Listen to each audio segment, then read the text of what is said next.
Olá, tudo bem com você? Olá, Cláudia, boa noite, tudo bom? E você, tudo bem? Sim, tudo ótimo. Eu estou aqui com a Silvana e ela combinou comigo que nós vamos falar sobre casais. Silvana é psicóloga, especialista em trauma. Silvana Rite Salomone, ó, craque em terapia de casal, terapia de trauma, EMDR. Eu quero te agradecer por você aceitar o convite de estar aqui comigo, para a gente poder falar de um tema tão importante, ajudando os casais, ajudando os terapeutas a refletir sobre dinâmica de casal, né? E eu quero que você se apresente. Fale um pouquinho sobre você. E como é que você chegou nesse lugar, né? Casal e EMDR. Obrigada, Cláudia, pela oportunidade de bater um papo com você sobre esse tema que tanto me entusiasma há bastante tempo. Eu estou há muito tempo já na clínica, né? E como acontece conosco, né, profissionais dessa área de psicologia, a gente vai fazendo, termina a universidade, então eu me formei aqui na Universidade Federal do Paraná.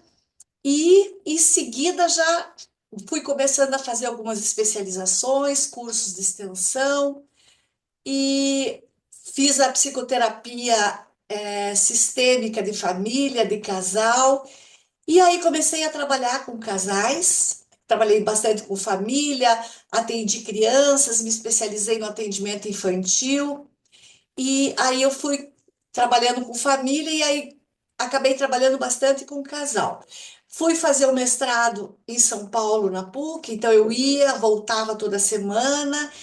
E aí, mais tarde, que o MDR chegou na minha vida. E aí, como eu fiz com as outras formações, cursos de formação, de extensão, eu já logo quis reunir um grupinho para que a gente seguisse estudando e fazendo supervisão, né?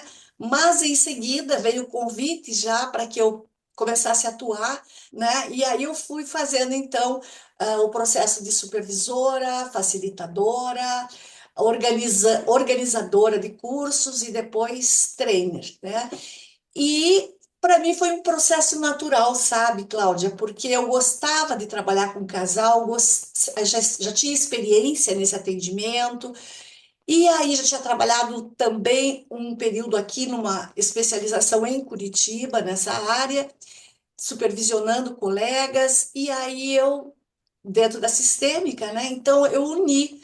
Porque o MDR tem essa maravilha, né? Por ser uma abordagem integrativa, a gente faz a formação e aí começa a integrar outras experiências clínicas, outros estudos. Então foi muito natural para mim começar a juntar, né, a abordagem MDR com a psicoterapia de casal. E aí, em É 2017, inédito, né? Essa tua proposta é inédita, é sua. tem outros colegas trabalhando, né, com MDR dentro da psicoterapia de casal. Mas a gente, cada um vai agregando, né, as suas experiências, como acontece nos processos de psicoterapia, à medida que a experiência da gente aumenta, né? Uhum. E aí veio a publicação do livro em 2017, que é o livro brasileiro que trata da psicoterapia de casal com MDR, e eu segui trabalhando, desenvolvi curso avançado, e aí fui aprimorando. E aí, ano passado, eu comecei com um curso mais amplo, mais abrangente, né, de 30 horas. Então, eu trabalho muito com casal e gosto muito desse tema. É uma alegria poder compartilhar com você, com quem está nos assistindo, desse tema que é tão importante, né? Tão importante dentro da psicoterapia. Silvana, eu quero contar aqui para quem está nos ouvindo que eu acho que a tua fala ela vai atingir, ela vai tocar dois públicos: o casal, a mulher, o homem, né? O casal que está vivenciando as demandas de casal, né? Você falou uma coisa tão importante na nossa última conversa que o meu cliente na terapia de casal é o casal, é a dinâmica do casal. E E a tua fala também, a proposta é tocar os psicólogos que atendem casal e mesmo os que não atendem casal. Por exemplo, eu não atendo casal, e aí eu vou te ouvindo e integrando o funcionamento do casal, mesmo que eu atenda uma parte deles. Então, eu quero convidar quem está nos ouvindo para poder pensar nessas perspectivas. O que que você acha? Acho muito interessante a tua fala, porque é exatamente como eu penso, como eu compreendo a psicoterapia de casal, né? Porque as dinâmicas todas que a gente precisa ter lentes para enxergar também são importantes dentro dos atendimentos individuais, quando a gente está atendendo pacientes individuais, mas que são parte de algum arranjo conjugal. Né? Porque naturalmente essas questões vão aparecer, porque são muito importantes na vida das pessoas.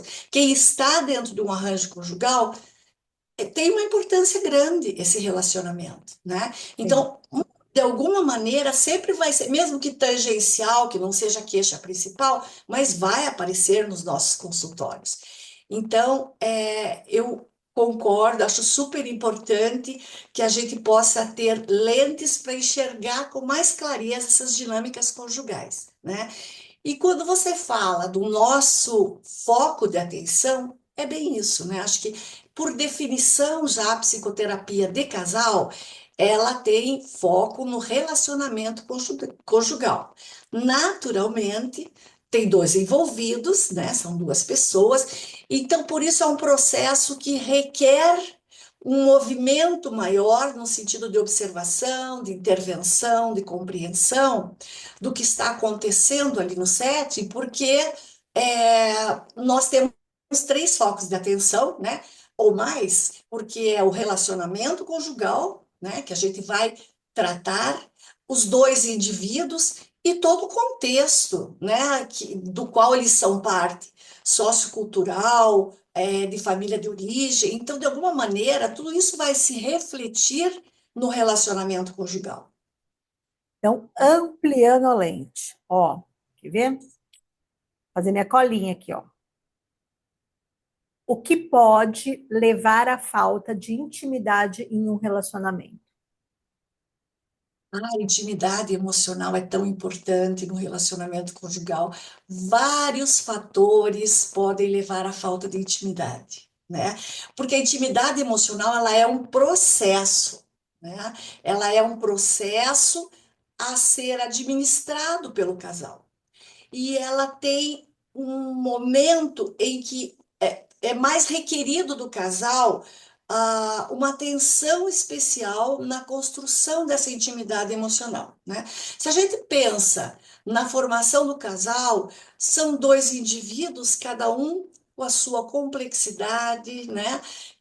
Se unindo, encostando o seu mundo intrapsíquico, as crenças, os valores, tudo que foi vivenciado, o que deixou de ser vivenciado, as experiências traumáticas, tudo que cada um traz, né, encostam essas duas complexidades individuais e elas se interconectam, né, e os indivíduos vão criando interações, maneiras de se relacionar, né, e essas interações elas vão se repetindo e muitas delas vão ficando automáticas, gerando que muitos especialistas de casal, né, psicoterapeutas de casal, a gente gosta de falar na dança relacional do casal, Hum. porque um tem um movimento e o outro automaticamente reage àquele movimento e o outro reage em cima. Então essa dança, ela, grande parte dela vai ficando automatizada com o tempo, né? Mas no começo do relacionamento, a gente pensando no ciclo de vida ali do casal, as pessoas não se conhecem tão bem. Por quê? Leva tempo para a gente poder se aproximar e conhecer melhor, né, o parceiro. Desnudar. Desnudar, exatamente. Então, tem Hum. toda uma idealização, né, no começo, que dá aquele molho da paixão que é muito interessante, é muito vibrante, né? E tudo aquilo que a gente sabe. mas com toda a idealização do romantismo, do momento. O que que acontece? Cada um vê no outro com mais clareza aquilo que aprecia, aquilo que admira, aquilo que gosta. E tende a ver com muito menos clareza ou não perceber os elementos aqueles aspectos da pessoa que não nos agradam, né?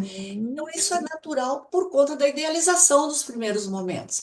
E a gente também se vê muito pelo olhar do parceiro. Então, quando o parceiro te olha encantado, pupilas dilatadas, você também vai acessando partes que você aprecia, porque ele está colocando luz daquilo, como, ou às vezes a pessoa nem tinha se dado tanto conta daquilo, daquela sua parte, mas para o outro é especial, então a pessoa passa a funcionar também considerando aquela sua característica, aquela sua parte como preciosa, né, como especial.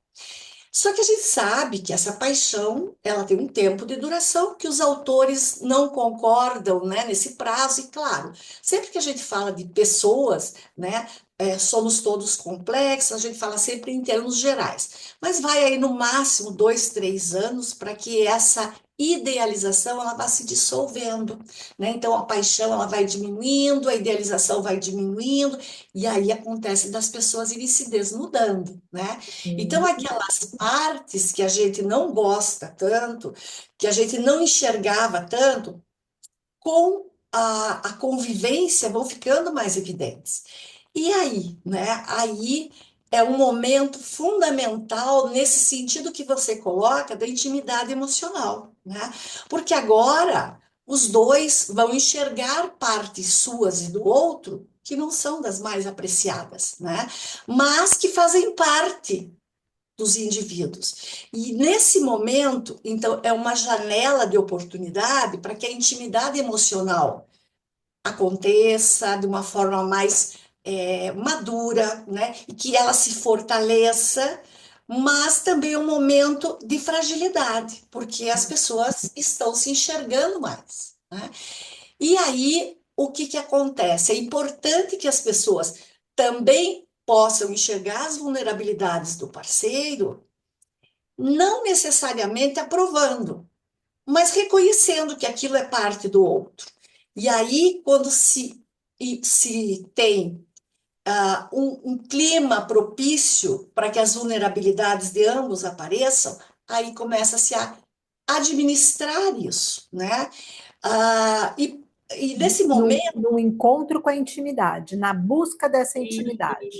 É é isso? porque ela se impõe como um movimento necessário para que se chegue a uma conexão emocional que é preciosa para um casal, Uhum. né? Então, quando a gente pensa nesse momento, né, ah, eu lembro do que alguns autores comentam, né? O Gottman fala assim: esse momento é importante que haja atenção. Intenção, primeiro, né? Intenção é querer, intenção, atenção e sintonia, né?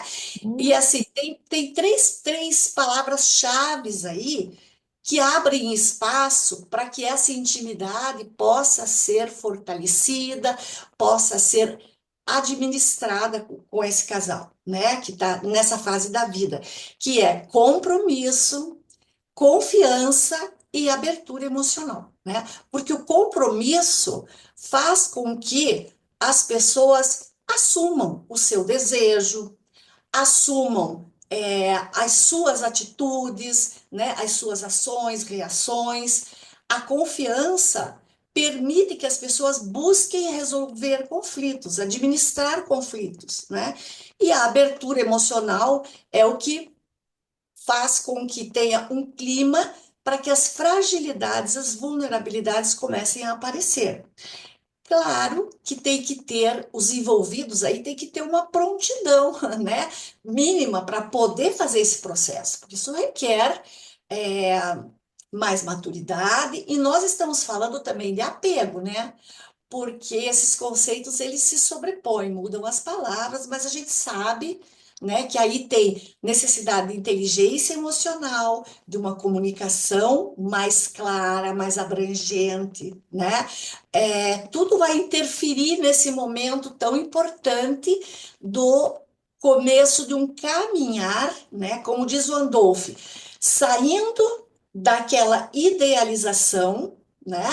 Que as pessoas têm de romantismo de duas metades que se completam, Que não para, existe. exato, para um amor que muitos autores chamam amor de companheiros, né? Que é Uhum. quando existem ali dois indivíduos mais inteiros que têm condições de se aproximar, portanto, desenvolver uma intimidade emocional sem perder tanto da sua individualidade. Então, isso é um processo que vai trazendo muita satisfação, porque aí é possível se conectar, mantendo ainda a sua autenticidade. Claro, falar assim pode Uhum. parecer que é uma coisa linear, mas a gente sabe que não é. É um processo. Às vezes é mais difícil num aspecto, mais fácil no outro, mas, de novo, tendo compromisso, tendo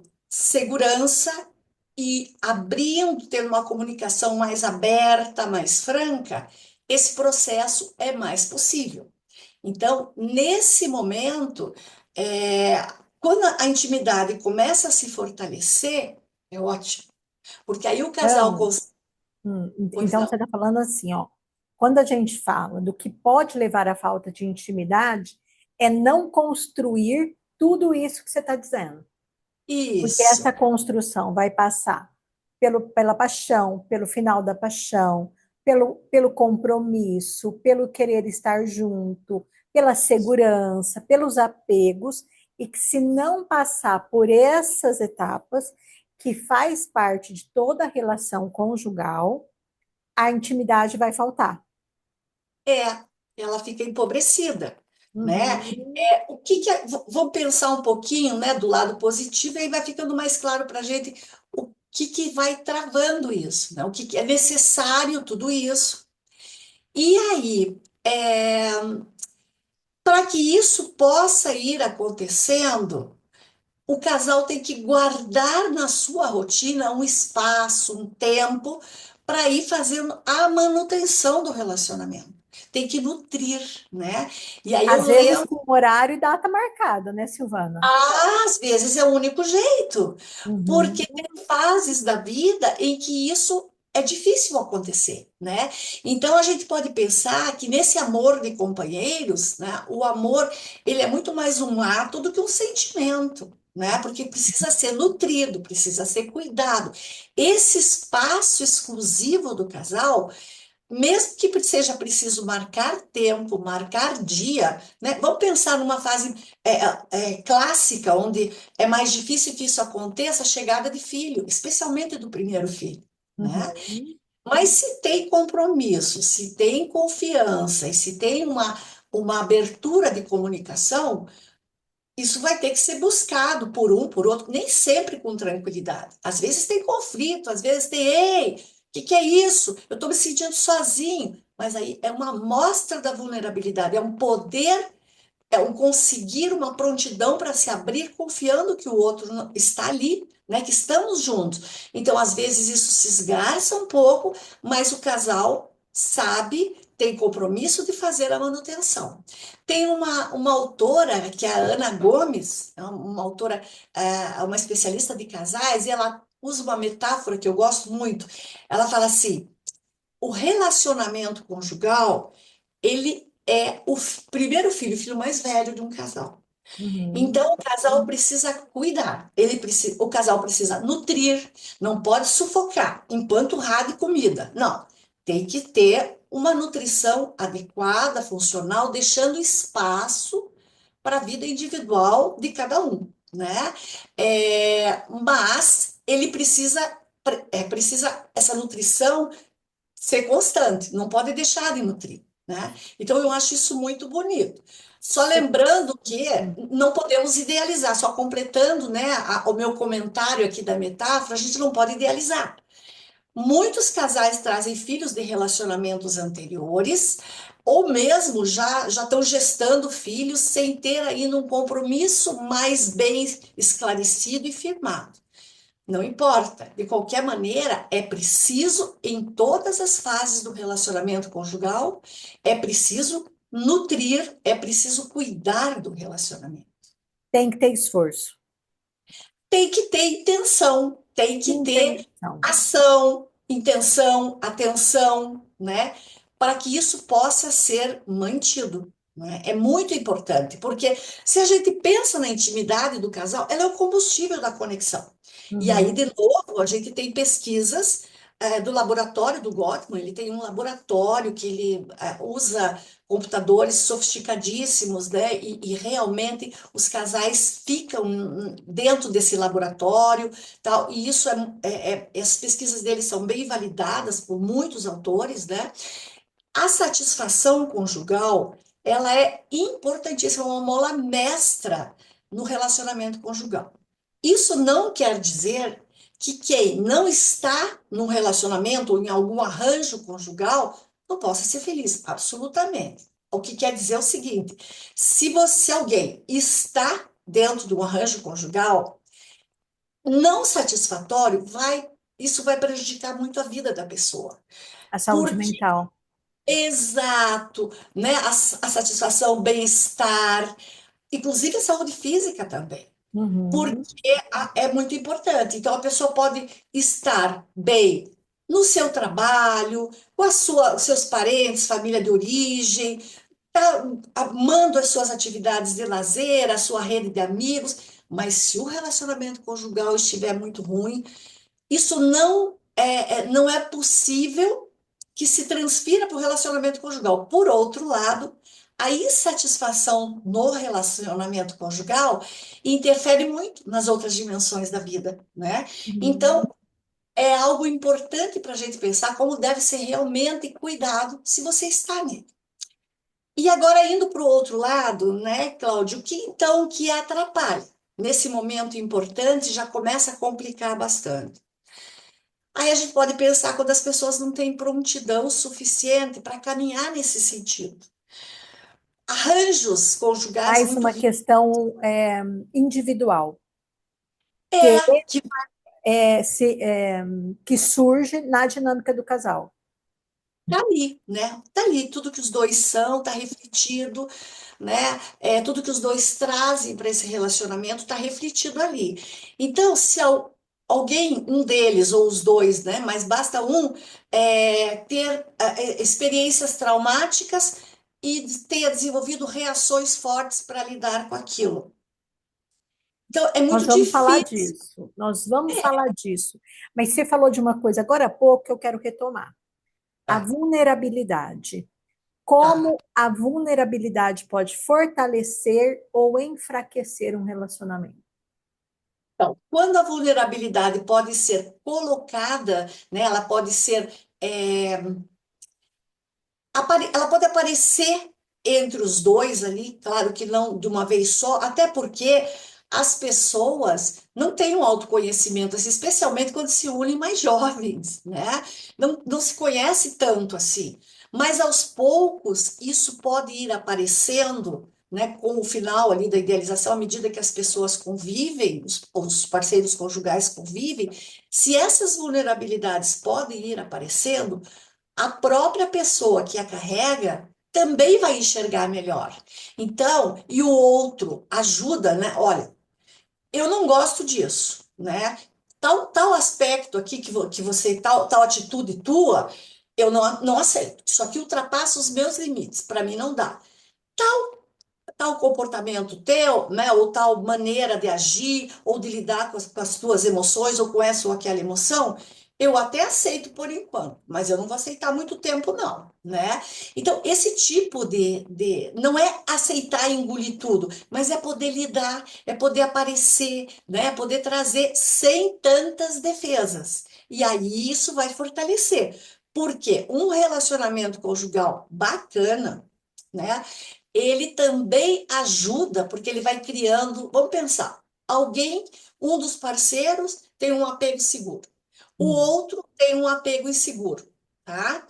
E aí eles se conectam. Aquele parceiro que tem um apego inseguro, lembrando, né, os ensinamentos aqui do Siegel, nós podemos ter mais um estilo de apego. Um está mais fortalecido e o outro mais fraco. Se a gente teve mais um cuidador, vamos pensar, alguém que teve uma avó, né, e com essa avó tinha apego seguro, mas não convivia muito, mas tem lá um padrão de apego seguro. De repente, a pessoa funciona mais a partir de apego inseguro. Ela se une a um parceiro que tem apego seguro. E ali naquele relacionamento vai se criando uma, um compromisso, uma confiança, uma abertura emocional, né? E vai tendo uma Um constância. registro de que esse parceiro me oferece o que a avó oferecia, Isso. que E é o vai apego seguro. fortalecendo isso. Uhum. Então, nesse aspecto, a presença, né, o poder trazer essa vulnerabilidade, a pessoa já está se beneficiando no relacionamento. E o outro também. Porque se o parceiro está Uhum. mais seguro, a relação vai ficando melhor, Uhum. né? Então, isso vai melhorando, tá? Então, quando os dois têm mais condições de fazer, de caminhar mais junto nesse processo, então, melhor ainda, né? Essa relação vai se fortalecer muito em termos de intimidade, né? Boa comunicação, uma comunicação mais aberta, né?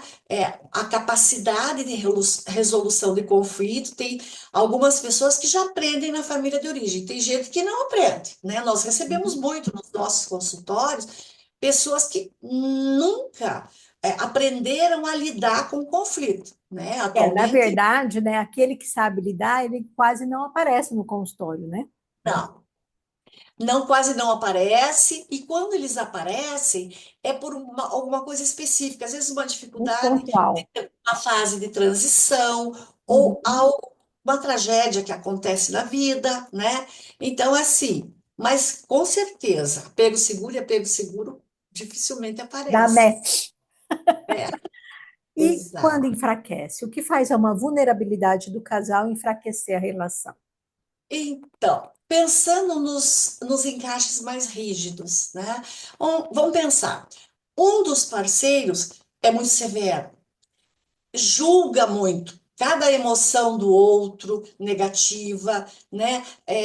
Julga e se afasta, né? Emocionalmente se fecha.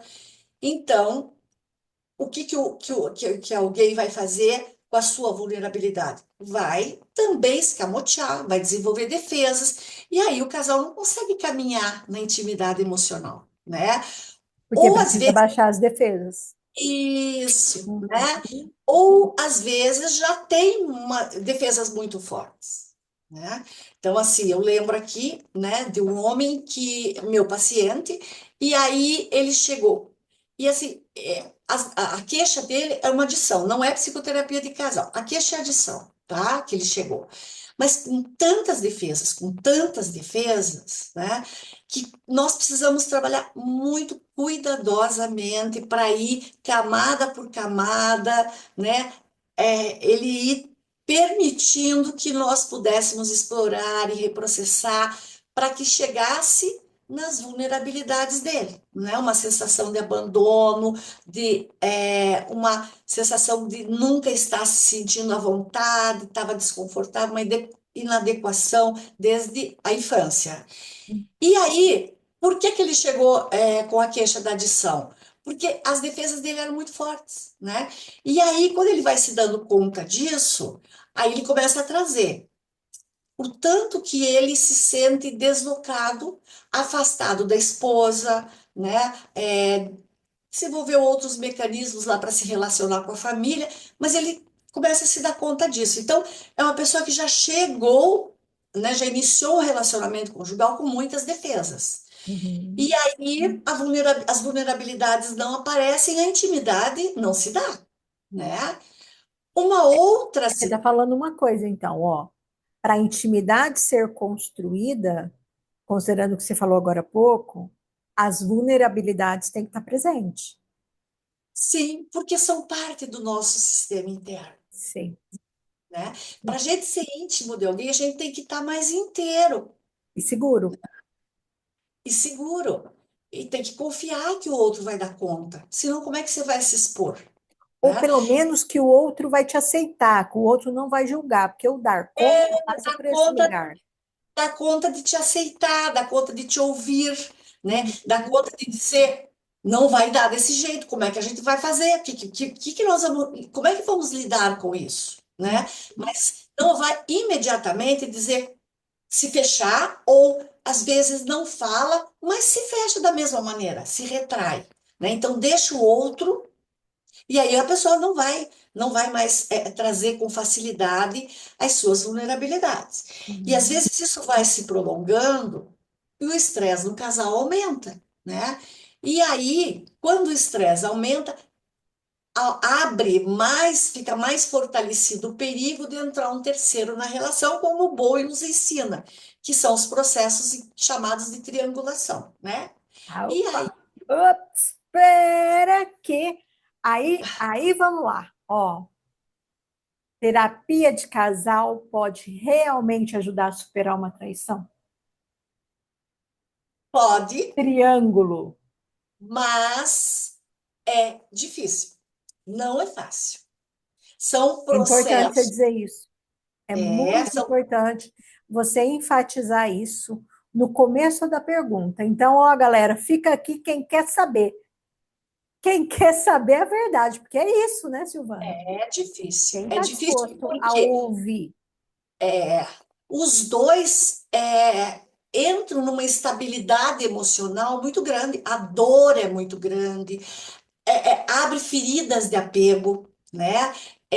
As pessoas começam a duvidar da sua própria percepção, às vezes até da sua sanidade mental. Então, aquilo que eu vivi, acho que nada daquilo foi verdadeiro. Tem os processos de luto, os planos, os projetos do que seria. Agora tudo cai por água abaixo, né?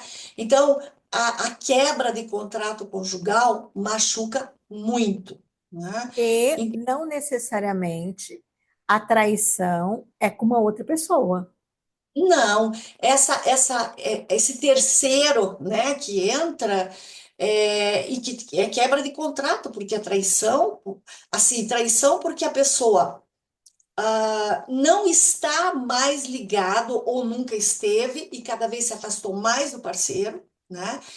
Então são quebras de contrato que significam traição, né?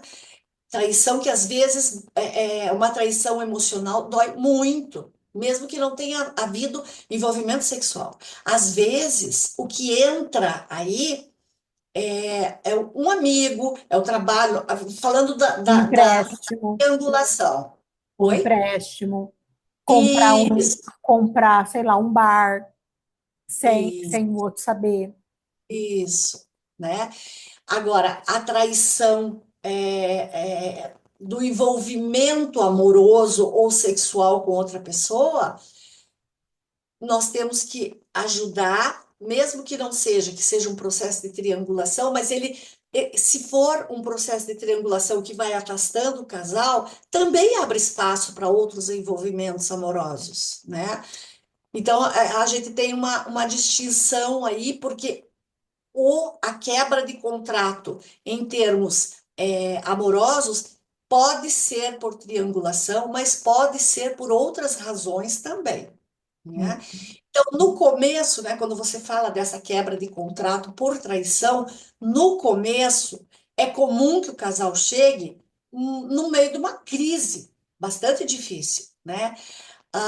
Só abrindo um parênteses, a psicoterapia de casal, ela pode incluir sessões conjuntas e separadas, desde que a gente não perca o foco do que nós estamos num processo de psicoterapia de casal.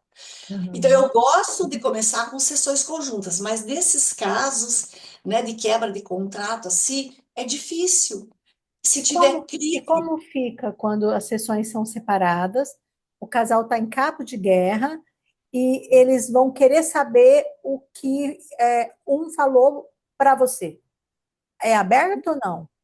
não, existe o sigilo. Então, tudo isso a gente vai Faz o falando, contrato com o casal. faz contrato, né? Uhum. daqui a pouquinho a gente pode conversar um pouquinho sobre o encaminhamento da psicoterapia em termos práticos, mas assim, voltando à questão da traição aí, eles chegam frequentemente em crise. Então, eles nem têm condições, né, Cláudia, de ficar junto numa sessão conjunta, porque eles não têm Sim. autorregulação suficiente. Às vezes, eles já estão em casas separadas, em quartos separados, né? E eles não conseguem ficar juntos. Então, não tem como reuni-los. Aí a gente precisa ajudá-los a trabalhar na autorregulação dos dois, até que eles possam participar em sessões conjuntas. E, de novo, às vezes é possível fazer algumas, daqui a pouco já não dá mais, porque um descobre alguma coisa do outro, ou porque porque as pessoas vão sabendo, né? Às vezes filhos, família de origem de um do outro, amigos, então às vezes as coisas aparecem e aí eles de novo já não têm mais autorregulação, ou um deles não tem, então nós precisamos trabalhar com a crise, né? Com intervenções específicas aí para a crise, até que possa reuni-los. Então é um trabalho mais exaustivo. Agora, Olha, se esse casal vem para a sessão, estando em casas separadas, estando em quartos separados, não conseguindo conversar, tem partes deles que querem, de alguma forma, ficar juntos. sim, sim, Não sei se né? o Porque todo, mas é, partes. sim, eles estão ali, né? Uhum. Então, o nosso papel enquanto psicoterapeuta, na minha visão, né, como em qualquer processo de psicoterapia, nós queremos fazer o trabalho completo, né? Inclusive, a psicoterapia MDR tem passado, presente e futuro, né? Então, a gente deve estar preparado para fazer o trabalho completo, que seria, nesse caso, acalmá-los, acalmar a crise, ajudá-los a se autorregular, desenvolver estratégias de mudança de estado até que eles consigam aos poucos ir ficando juntos em sessões conjuntas. E aí nós vamos começar a ouvi-los, porque não é a queixa do casal, é a queixa de um e a queixa do outro. Um querendo dizer que o outro é culpado. Às vezes não, às vezes alguém assume, mas sempre, mesmo que assuma de cara, para dar uma acalmada, né? Geralmente quem está se colocando como responsável ali da quebra do contrato às vezes assume para acalmar um pouco o parceiro, mas no desenvolvimento do processo começa a querer colocar o outro numa posição de algoz. Então nós precisamos ir trabalhando, vamos explorando da onde que eles vêm, como é que eles foram, como é que foi se desenvolvendo o relacionamento, né, o que que foi acontecendo. E aí Silvana, nós, podemos pensar que a questão está sempre na dinâmica. Então, tem uma traição, vamos imaginar, um terceiro elemento, a triangulação, né? Porque eu fico pensando, eu não sei se tem um responsável, porque é a sim, dinâmica, não é? É a dinâmica. dinâmica que se estabelece. É a dinâmica. E o isso que você toca é muito importante, porque nós, na medida do possível, quando for possível, é importante para a gente fazer um processo completo, explorar com o casal, ajudá-los a compreender o significado daquela quebra de contrato, né? O significado. Então, o significado está sempre ligado ao desejo, mas pode ser desejo de vingança, é, diminuição de estresse, às vezes está ligado a questões individuais de um dos parceiros, né? Então, Hum. assim, tem a participação do outro, de alguma forma tem, porque aquilo se manteve, né? Aquele conflito estava lá oculto. Às vezes o parceiro não permitiu que a coisa aparecesse mais, mas pode estar ligado especificamente a questões individuais de um deles. Pode estar ligado a várias situações, como a triangulação é uma possibilidade. Né? Às vezes é momento de transição da vida, é busca por partes perdidas. Né? Eu já atendi, por exemplo, casal em que a mulher teve um envolvimento, porque assim que ela se casou, ela aceitou deixar de lado a vida profissional e se dedicar à família, atender ao pedido do marido. E aí ela foi ficando muito domesticada, digamos assim, né? E ela perdeu o contato com a parte mais ativa, no sentido de aprender coisas, de se atualizar, de crescer, como o marido foi crescendo. E aí, de repente, ela trai por conta disso. Então, o significado apareceu para frente, que foi justamente essa falta de conexão. Eles não atualizaram o relacionamento, esse encaixe ficou rígido desse jeito, né? Uhum. Isso é um risco. E aí ela foi nessa tentativa de buscar uma parte dela, né, numa fase de crise de meia-idade ali. Então tem várias possibilidades, né, Cláudia? E a gente precisa ajudá-los a compreender e aí sim eles vão saindo dessa posição, né, de achar que tem só um responsável e cada um vai podendo olhar então. E nós chegamos com isso da necessidade dessa atualização. Um muda, o outro não muda. A vida exige mudança. Então, se o casal consegue mantendo a conexão, vai atualizando. Uhum. Porque o contrato, né, como a gente chama contrato do casal, ele não é todo explícito, né, Cláudia? Tem muita coisa implícita. Então, a psicoterapia é o local ideal para que a gente ajude o casal a compreender o que está implícito, né? Um exemplozinho assim muito simples de alguém que me disse assim em uma sessão: Bom, mas quando eu casei com ele, eu esperava que os meus finais de semana iam ser sempre agora, dali para frente, eu não ia mais ter final de semana sozinha assistindo televisão. Porque eu estava casando, então eu teria um companheiro. Então, aquele sentimento de solidão, ela implicitamente achava que estava combinado que ele ia dar conta daquilo. Então, assim, altíssimas expectativas, né? E foi ficando, né? Então, chega uma hora, essas coisas vão aparecendo, vão estourando. Você disse sobre, às vezes, a traição, o desgaste acontece por uma questão individual de uma das partes. Quais são os sinais de que um trauma está afetando a relação do casal? O que o casal tem que ficar atento? O terapeuta tem que ficar atento? O que o psicoterapeuta tem que ficar atento? Eu só queria fazer mais uma observaçãozinha que eu acho importante em termos da intimidade e da conexão. Nós temos também que considerar as diferenças relacionadas à cultura, o que que é intimidade emocional para um Sim. casal, varia de cultura a cultura, tem variação a partir de gênero também, né? Então, essas diferenças aí também a gente tem que, como psicoterapeuta, estar atento. Inclusive, diferenças a partir de geração. As mudanças no mundo estão se acelerando muito, né? Nas últimas décadas, na atualidade e pós-pandemia, acelerou muito. Então, hoje, de uma geração para outra, tem bastante mudança. Mas em relação aos traumas, quando um casal quer mudar, né, está convencido de que não, a coisa não está boa, quer mudar, mas não consegue, nós temos que pensar em trauma. Na verdade, vulnerabilidade e trauma está muito ligado, né? Então, se o casal vem, a gente vai fazendo, entrando um pouquinho na dinâmica, como é que eu trabalho. Um processo mais complexo, uma psicoterapia mais aprofundada, né? A fase um e 2 elas não são tão separadas assim. Na psicoterapia de casal, mais ainda, porque nós temos que trabalhar ali com os dois indivíduos.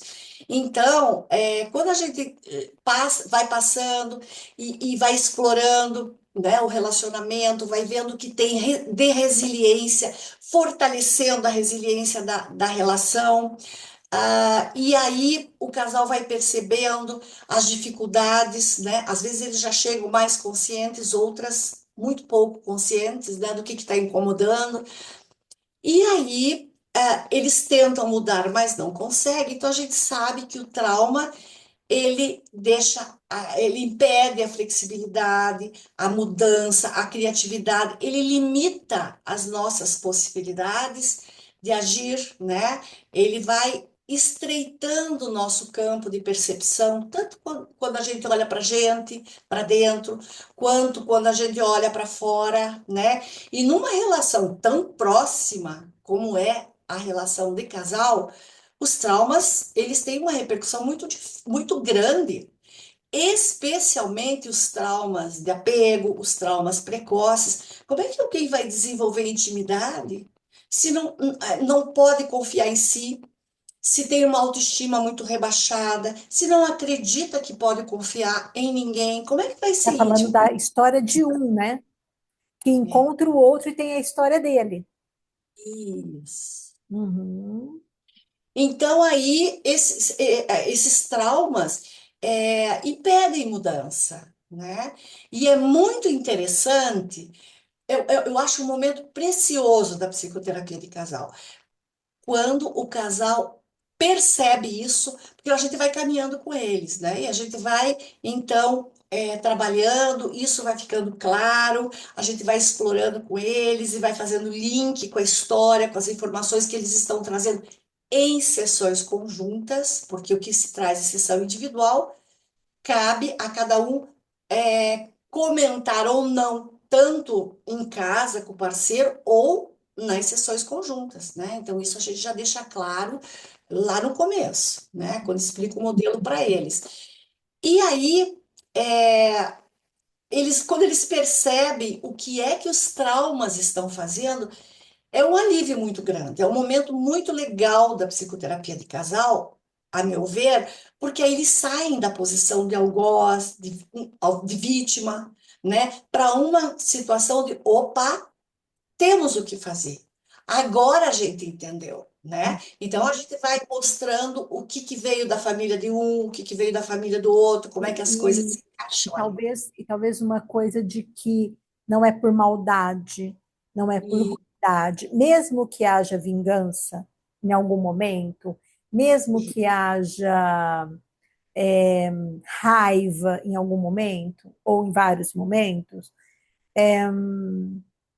não é consciente, né?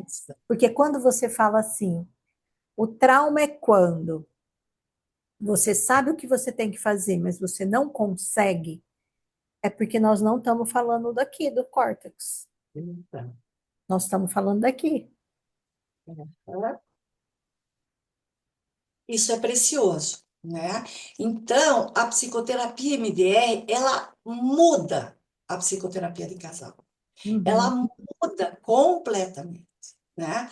Porque aí, na medida em que esses traumas vão sendo reprocessados, a gente vai integrando, né, esses benefícios, mudando as interações do casal, né? Isso vai ecoando, isso já vai mudando naturalmente e a gente vai trabalhando com eles para que eles reforcem essas novas interações, porque mudar hábito não é fácil, né? Uhum. Então eles precisam ser incentivados, né? A gente vai botando luz para que eles percebam as pequenas mudanças que estão acontecendo.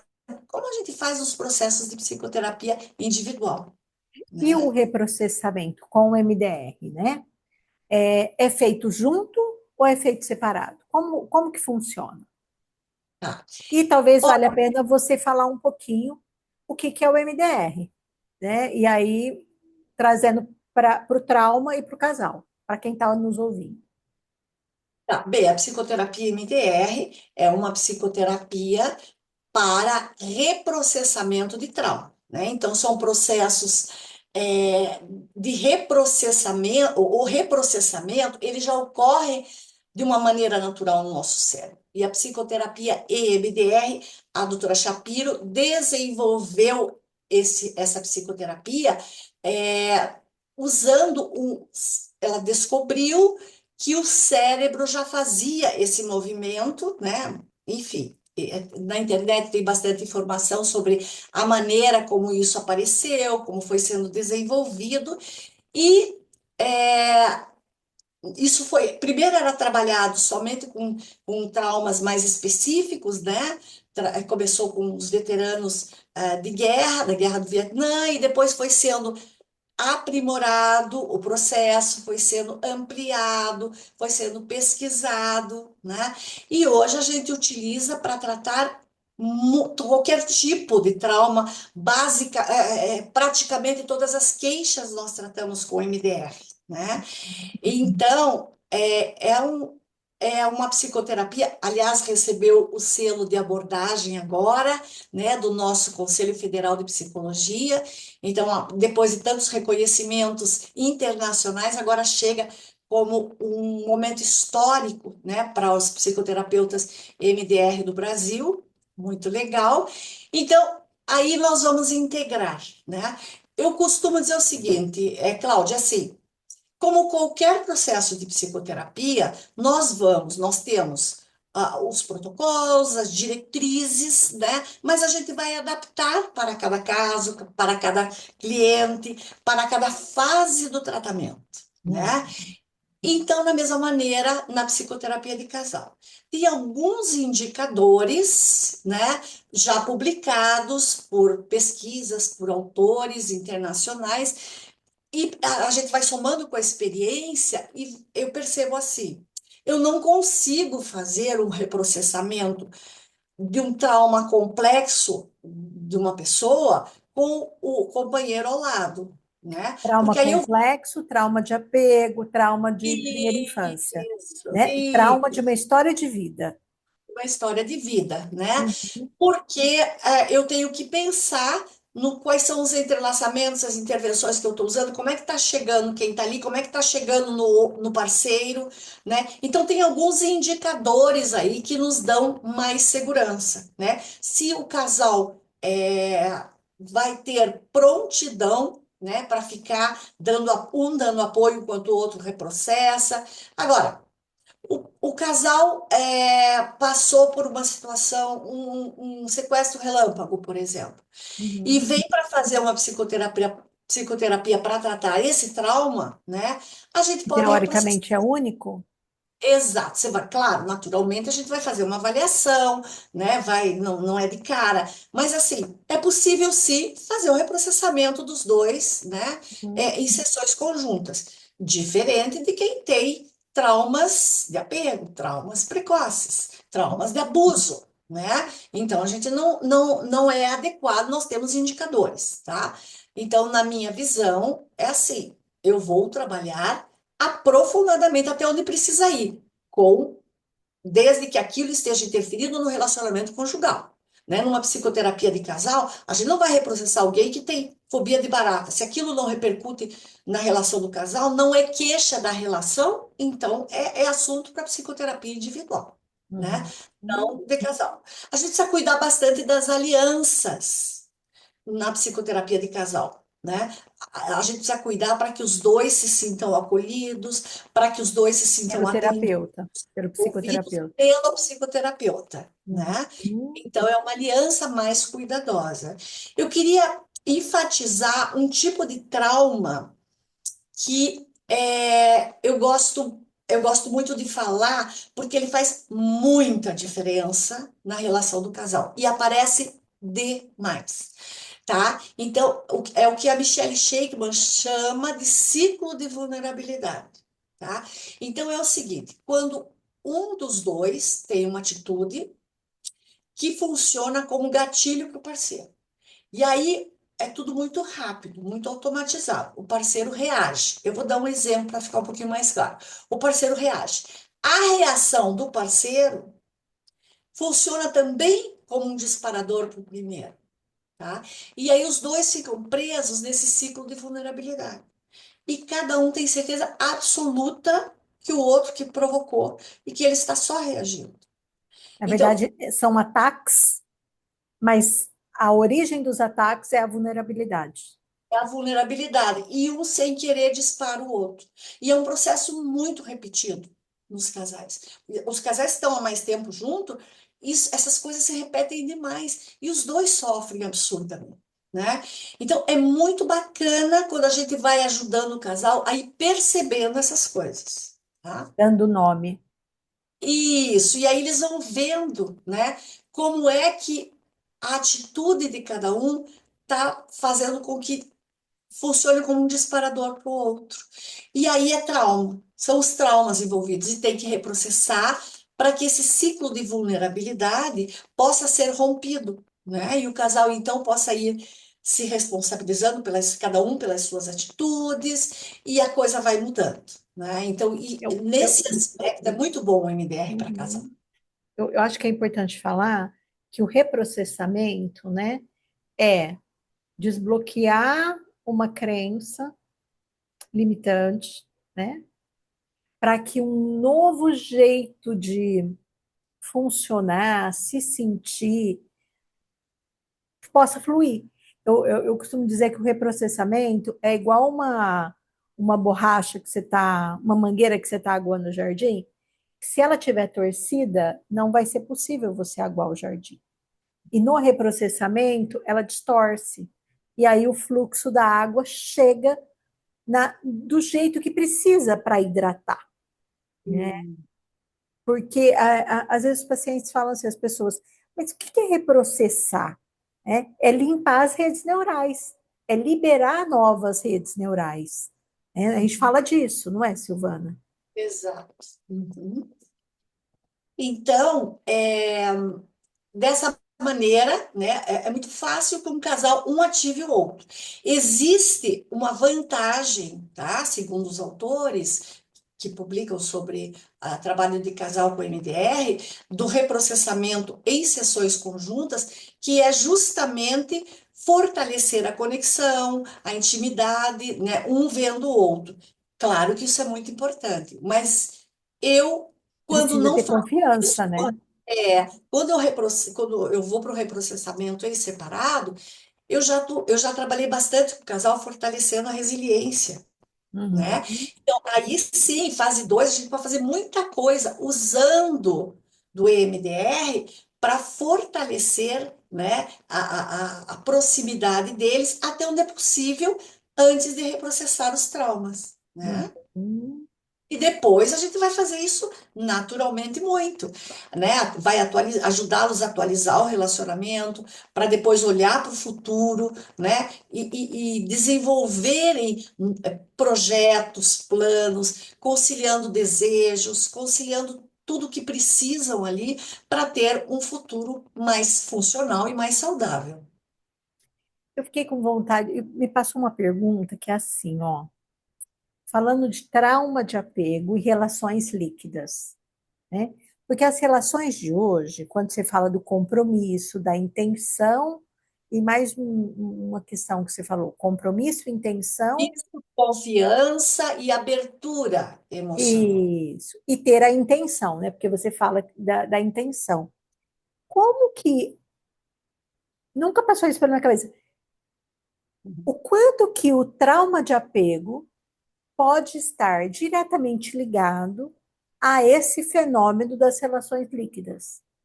Sim, sim. Né? Hum, É um conjunto, né?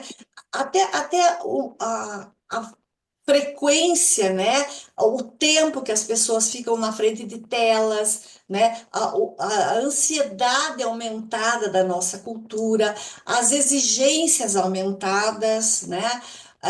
Os casais hoje tem muita dificuldade, muito mais dificuldade, às vezes, em assumir, não generalizando, mas a gente encontra muito hoje em assumir compromissos. Então, é muito assim, mas vamos experimentar, vamos ver se vai dar certo, antes de assumir um compromisso.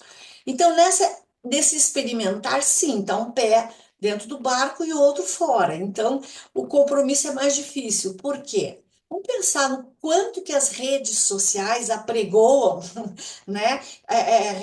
Que existem relacionamentos conjugais maravilhosos, né? Outro dia eu estava vendo até, e não sou muito de rede social, mas chegou aos meus olhos fotografias para fazer em casal que passem a impressão de que o casal está muito feliz, né?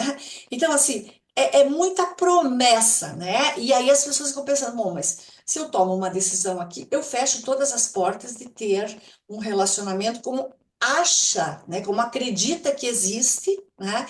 Então, tá mais difícil assumir compromisso, né? então, mas, por exemplo, ó, o que está na minha cabeça. Sabemos que as questões de apego sempre existiram, né? Não sei se elas estão mais agravadas ou se elas têm chego mais no consultório, pós-pandemia. Mas, assim, é uma geração de pais que protegeram demais os filhos porque não quiseram que os filhos passassem o que eles passaram. Sim. Nessa proteção, não necessariamente foi uma proteção que ajudou a construir uma confiança e uma segurança interna nessa criança que se tornou adolescente e adulto. E aí ele vem com apego inseguro. O apego inseguro, ele precisa da confirmação do outro constantemente. A sua própria não é suficiente. Você precisa agradar as pessoas. Ou você vai evitar qualquer intimidade por medo. Então, fiquei pensando, o compromisso, a confiança, a intenção, né? Teve outra abertura, acho que você falou. Como é nesse universo em que se tem vindo menos resiliente, menos tolerante, de que eu posso trocar, né? De que eu posso E, trocar. E é validado pelas redes sociais, é validado pela sociedade que pode trocar. E realmente pode trocar. Né? Mas assim, você só vai trocando de demanda, né? Porque o é, vazio interno, ele permanece. É o que eu percebo no consultório. sim, exato, né? Assim, a adolescência está mais prolongada, né? Então, É, esse movimento o relacionamento conjugal, ele requer maturidade. A adolescência está mais prolongada e hoje é mais difícil assumir um relacionamento conjugal que os dois deem conta, inclusive em termos financeiros, né, Cláudia? Porque é. até poucas décadas atrás, alguém que saía de uma universidade estava com a vida praticamente garantida em termos de ganho, de se manter. E isso dá mais autonomia para as pessoas. Agora, hoje, é preciso muito mais do que isso, né? É muita exigência, não é mais uma geladeira, ou um telefone, Na não. verdade, é igual o primeiro emprego, né? Você quer entrar como gerente e não como estagiário, né? Isso. E são essas mudanças. E aí eu fiquei pensando na conversa, o quanto está ligado a trauma de apego e a trauma precoce. Com E pais as tão pessoas. ocupados, com pais tão pouco disponíveis, com pais talvez com um poder aquisitivo melhor, ou mesmo sem um poder aquisitivo, mas que oferece, que dá para o filho uma coisa que às vezes ele nem pode dar, né? E esse Isso. filho vai entendendo que ele pode ter tudo. Então, não sei, fiquei pensando se essas relações líquidas não está interligada com isso. É uma Sim, ideia que passou. sim. E o mundo virtual também, né, Cláudia? Porque é, hoje não tem mais acabou o trabalho e o casal fica junto. Não existe mais isso, né? É o tempo todo. É mensagem, WhatsApp, e-mail, tá dentro da casa, né? E essa é uma queixa que a gente tem recebido muito nos nossos consultórios, Sim. né? Eu E lembro é o de um, terceiro elemento, né? eu lembro de E um é a homem dizendo, triangulação. exato. Eu lembro de um homem dizendo assim, às vezes eu tenho a impressão que a minha sogra está na nossa cama. Porque a gente está no quarto, na mesa de cabeceira do lado da fulana está o celular. A última pessoa que ela fala é com a mãe para dar boa noite, não é mensagem, ela liga para a mãe. Então, às vezes, eu estou começando a falar com ela, às vezes eu estou abraçando, e ela diz: para, vai ficar tarde, eu tenho que falar com a minha mãe. Ele diz assim: eu enxergo a minha sogra na cama, né? Então, esse mundo virtual, ele tá assim, é como água, né? Vai por tudo. E aí também vai atrapalhando a conexão real das pessoas, É. né? E o mundo virtual, que seja a ligação para a mãe para falar boa noite, que seja o Instagram, qualquer coisa, você vai assistir aquilo que é do teu interesse, né? E a demanda que está ali do casal, do parceiro, da parceira, pode ser que não seja o teu interesse, porque pode chegar uma decepção, pode chegar uma mágoa, pode chegar uma vulnerabilidade, né? Então, tá tudo interligado. Exatamente. Muito bem. Acho que é isso. E aí eu lembrei agora, né? Estava falando do ciclo de vulnerabilidade, que faz muita diferença quando a gente trabalha, e eu lembrei de uma metáfora que o Gabor Maté traz no livro dele, que chegou para a gente, né, no ano passado. Ele fala assim, falando sobre esse gatilho, né? Ele diz assim, a menor parte da arma pode ser o gatilho, ele pode ser mínimo, mas não é isso que importa. O que importa é a quantidade de pólvora que tem ali, né? Então, às vezes, é uma coisa muito pequena que dispara o outro, Uma coisa né? Isso imensa. é muito sofrimento. Então, a gente procurar desarmar esses ciclos de vulnerabilidade faz muita diferença na psicoterapia de casal. Alguma coisa que é importante, que passou pela tua cabeça, que vale a pena falar, que a gente não falou? Eu acho que, lembrando assim das tantas dinâmicas, nós estamos focando em alguns pontos específicos, mas tem muitas dinâmicas que a gente não pode falar aqui, porque não, né, é muita coisa que tem, né, Cláudia? Mas assim, como é que o casal exerce o poder, né, além da comunicação, desde como é que eles se encontraram, o que foi que atraiu, né? Porque tem dados aí de temperamento que atrai e que depois, às vezes, é o que separa, né? É, o que que ajuda a manter essa conexão ao longo do tempo, né? É, então, tem várias dinâmicas importantes para a gente pensar, né? Propósitos de vida, como é que eles vão combinando isso, como é que a gente lida no consultório. Então, tem muitos elementos, né, que são importantes, a parte da sexualidade, como é que o casal lida. E, ó, é a primeira vez que você fala em sexualidade, porque é, a dinâmica conjugal são tantos aspectos e a sexualidade é um deles, né? E importantíssimo, né? Importantíssimo. De alguma maneira, ela está ali junto com a comunicação, ela está junto com a conexão. Aí é que tá. Essas dinâmicas todas, elas se misturam, né? Então, nós temos que conhecer como é que elas funcionam, como é que é o desejável, como é que é o saudável, o funcional, tá na cabeça da gente, né? Mas aparece tudo misturado ali, então a gente vai usando uma lente, outra lente, que é importante que a gente trabalhe com o casal para que tudo isso vá clareando para eles, né? É Com um um bom trabalho terapeuta que tenha coragem de explorar temas tão delicados e difíceis, para que o casal se sinta seguro. A gente vai com delicadeza, a gente vai com tranquilidade, né? Aquilo tudo que nós, psicoterapeutas, temos desenvolvido, todas as nossas competências clínicas, né? E com o casal não é diferente, só tem mais, talvez mais bolas no ar ali, né? Uhum. Mas que também a gente, na psicoterapia individual, também todas essas atitudes são requeridas, né? Só é um processo mais complexo. E que também é importante dizer que nem sempre a gente consegue fazer o processo completo da mesma maneira que nas psicoterapias individuais. Às vezes o casal dá uma melhorada e diz, deu, acabou, né? Tá bom. Foi o que eles desejaram, o que eles estão dando conta no momento, né? E tudo bem, então a gente vai fazer o nosso melhor. É importante que a gente esteja preparado para fazer uma psicoterapia abrangente, aprofundada, né? Que vá pelas 3 etapas de qualidade, né? Mas nós vamos fazer o nosso melhor até onde é adequado, possível para cada casal naquele momento.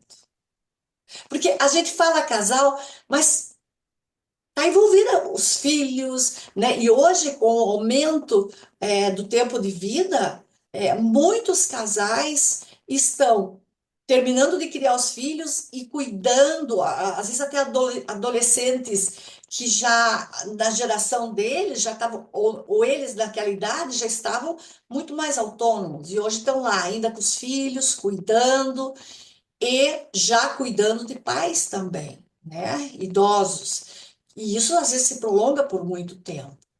Então, esses elementos todos acabam aparecendo no processo do casal. Sim, muito obrigada.